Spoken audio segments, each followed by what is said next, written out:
We're back to Golf Talk Radio with Mike and Billy.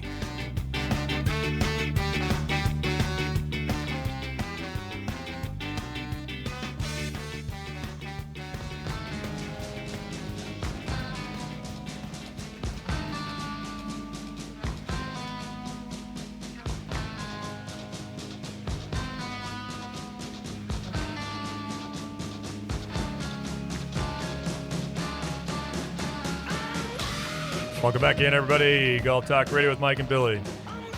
Glad you guys are with us. We've got Dave Schmandl in the house and Mickey Anderson. We're just doing our loose impediments. We're going to talk a little bit. I thought I'd just throw it out there right now. We're in the middle of just the loose impediments. They're just choosing different topics, talking about golf, life, sports, all that kind of stuff. But what would you guys take on the British Open? It was great. It was great. Yeah. You ate it up. That was. Oh, I think everybody did. Yeah. It Well, was you hard not definitely to. couldn't leave Yeah. the room. Yeah. That's for sure. It was, in fact, right before Spieth lit it up, it was funny because they were saying, oh, it's not like last year's where, Is that what they Nichols- were saying? Oh, they were just saying, yeah, it's very different, but it's a close tournament and they're tied for the lead, but it's kind of, not as exciting as last year's Mickelson and Stenson thing and da-da-da-da-da. And then birdie, eagle, birdie, birdie. See, that's when I started. I started watching right before he went on that roll. I saw the whole. I saw the hole right before. I think I saw a couple holes right before he had the whole drop dilemma and all that stuff, and that's when I started watching the whole thing.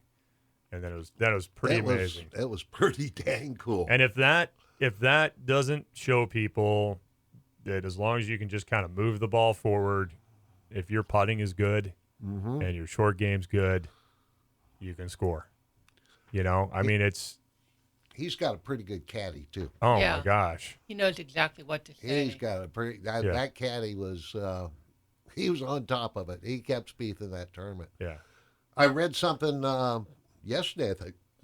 Excuse me. I think it was yesterday, day before, something. It doesn't matter. But they were talking about. It was a touring pro.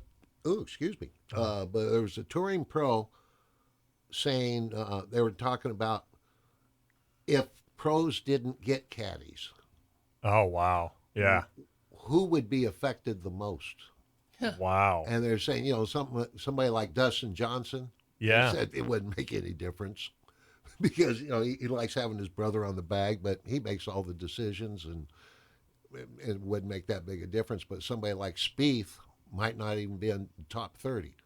And they just talked about the different people and how much they rely on their caddy. Yeah. I never thought of that. for That's a great topic. The psychology part of it, or clubs, or Right. alignment, or whatever.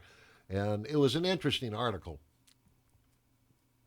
That's I think amazing. that's really true. So who do you guys think? I mean, I know it's kind of off the cuff here, but I mean, I don't know any of these guys really other than what we see on TV.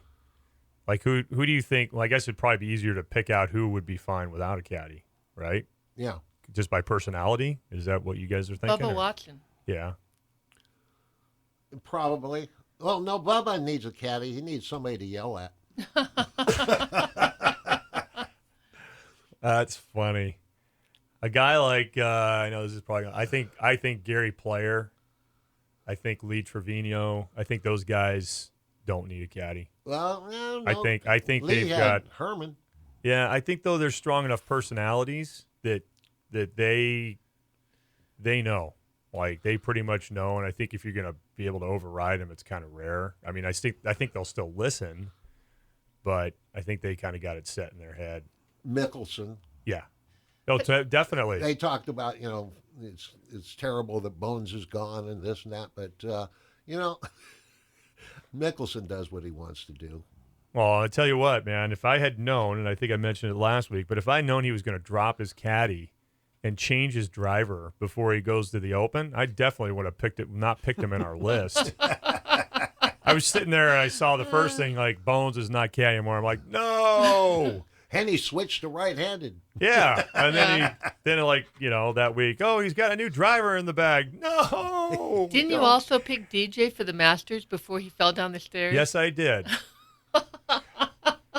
Oh, I'm my sorry. gosh. I have to apologize to both of those guys. Hey, that's one of those things. It's your fault. I guess you guys could use me as a resource. Whoever I pick, Don't pick them. don't pick them. Pick everybody else, and you'll be in it. You'll be way ahead of the game. No, but that's I- not true. You win all the time. I don't know about that. Talking about winning all the time. I tried to get everybody fired up with fantasy golf because I got up to such a great start, and then I had a week where I challenged everybody. Say, come on, I'm blowing you guys away, and then like 2 weeks later, I forget to pick a team. Oops. Yeah, so now I can't even catch anybody, and I seem to have lost my mojo there. Well, Once you miss, for me, because it's Yeah. happened to me. Once Yeah. you miss a tournament and none of the players that you have are even entered, Yeah, you just lose motivation because Yeah. you realize there's no hope. there's no. There's no It's hope. that dark. It was there's dark. There's absolutely no None. hope whatsoever. goodbye, cruel world. That is so funny. There's a limit to positive thinking. So what about that same kind of thought on the golf course? Do you guys do that? Does that happen to you on a golf course? Hit a bad shot, there's no hope. How many shots? Oh, of How many course. shots does it take Well, to get to the bottom of a Tootsie Pop? It comes down to that. That's a good one. No, that's goes to the old adage that when you're playing well, you wonder how long it'll last, and when you're playing poorly, you know it's going to last forever. Yeah, I mean that's Yeah. I never feel that way, like there's no hope. You may feel like, oh, well, don't have a chance to win or something like that, but you always have the hope that you're going to make a better shot, get a birdie, get a par, whatever. yeah. I haven't ever gotten to the point where it's like, I just want to walk off. Totally. Wow. You haven't played long enough. I was gonna say I've had a handful of those. I Oh, yeah. didn't walk off, but man, I thought to myself, of all the places I could be right now, this is the This is absolute last place Last I want to place. be. I'd be much happier taking out the garbage, doing yard work, scrubbing floors right now. I'd do anything else than what I'm doing right now. Yeah. Pouring asphalt. In 106-degree weather. Yeah. Laying asphalt on the highway in Arizona Yeah. in the middle of summer. Much better than this. I'm That's only on so the third funny. hole. Yeah, exactly. Like, oh my God, I think that's we should listen, Dave. You and I need to listen to Foley's advice Yeah, I agree. a little more. Well, Nikki said it best. I tried to paraphrase it, and I screwed Golf it has up. to mean everything and at the same time nothing at all. I mean nothing at all. And that's The so problem true. is we're only half full, Dave. Yeah, We got the nothing. other half's gone. I got the nothing part. You got the nothing part. It's so messed up when it's like that. I hate when my brain does that. I hate that. There's nothing you can do about it. There's just not caring. Sometimes if you just don't care or you don't try so hard, it just works. Yeah. Yeah. But then when you think about not caring, that means you care. Well, yeah, and then, well, then maybe the word is not about. Maybe the saying is not caring. It's just being more casual about how you're going about trying to hit the shots. Mm-hmm.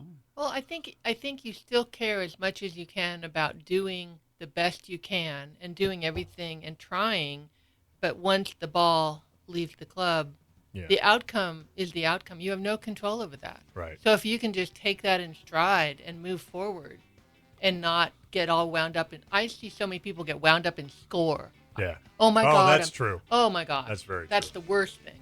That's very true. Yeah. That is. My best rounds I've ever played, I never even worried about the score. Yeah. That's a hard thing to do. But we'll come back on the other side. Clubbing with Dave. We got a cool topic, so stay with us. Golf Talk Radio with Mike and Billy. Wait.